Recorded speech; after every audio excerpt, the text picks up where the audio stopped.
The most important thing to know is that there's a difference between trauma and stress. As I like to say to people, life sucks a good amount of the time. We all have jobs and situations that are really unpleasant. But the moment that situation is over, it's over. The problem with trauma is that when it's over, your body continues to relive it. My name is Bessel van der Kolk. I'm a psychiatrist, neuroscientist, and author of the book The Body Keeps the Score.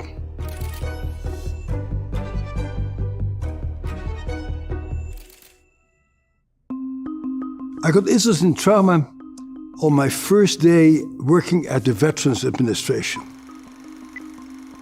1978 was the year, and the Vietnam War was over by about 6 or 7 years.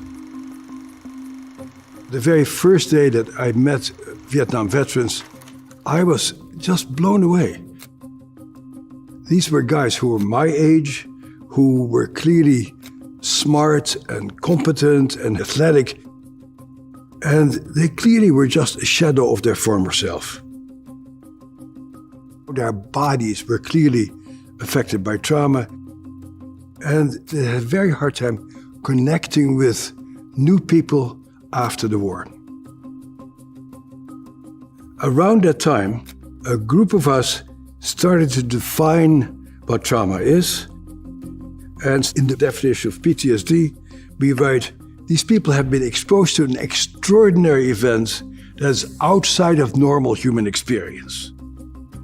In retrospect, that shows us how ignorant and narrow-minded we were, because it turned out that this is not an unusual experience at all.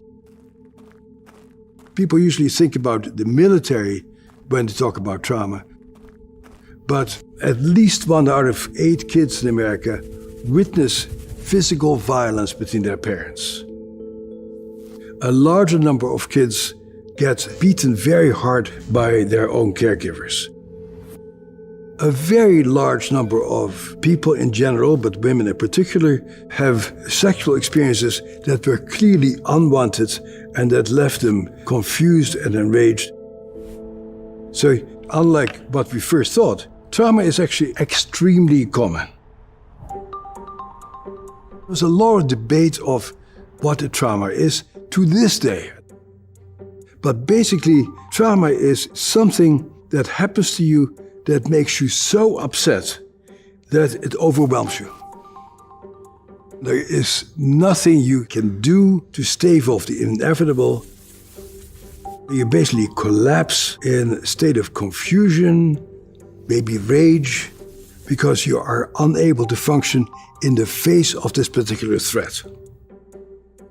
But the trauma is not the event that happens, the trauma is how you respond to it. One of the largest mitigating factors against getting traumatized is who is there for you at that particular time. When, as a kid, you get bitten by a dog, it's really very scary and very nasty. But if your parents pick you up and say, "Oh, I see that you're really in bad shape, let me help you," that dog bite doesn't become a big issue because the foundation of your safety has not been destroyed. We are profoundly interdependent people, and as long as our relationships are intact, by and large, we're pretty good with trauma. It's a subjective experience, and what may be traumatic for you may not be traumatic for me, depending on our personality and our prior experiences. The problem with trauma is that it starts off with something that happens to us, but that's not where it stops, because it changes your brain. Much of the imprint of trauma is in that very primitive survival part of your brain that I like to call the cockroach brain.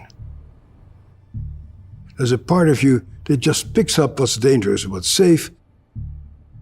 And when you're traumatized, that little part of your brain, which is usually very quiet, continues to just send messages. I'm in danger. I'm not safe. That event itself is over, but you continue to react to things as if you're in danger. We are talking about survival. We are talking about staying alive. And so some people go into fight-flight, or on a more primitive level, people's brain shuts down and they collapse. You have these automatic responses that are not a product of your cognitive assessment, they're a product of your animal brain trying to stay alive in the face of something that part of your brain interprets as a life threat. And the problem then becomes that you are not able to engage, or to learn, or to see other people's point of view, or to coordinate your feelings with your thinking. Traumatized people have a tremendous problem experiencing pleasure and joy. But the core issue is our hormones and our physiological impulses that have to do with survival. Your body keeps mobilizing itself to fight. You have all kinds of immunological abnormalities, endocrine abnormalities, and that really devastates your physical health also. Oftentimes the physical problems are longer lasting than the mental problems. And the other thing that is terribly important is the impact of poverty, or the impact of racism, or the impact of unemployment. There's other societies that are much more trauma savvy than we are, where there is not an enormous amount of income inequality. Healthcare is universal, childcare is universal. A culture like that really looks at what are the antecedents for certain forms of pathology. So the big issue is a political issue. How do we rearrange our society to really know about trauma so that people who grow up under extreme adverse conditions can become full-fledged members of society? The sense of community and people being there for each other is a critical part of surviving and thriving. Get smarter faster with new videos every week from the world's biggest thinkers.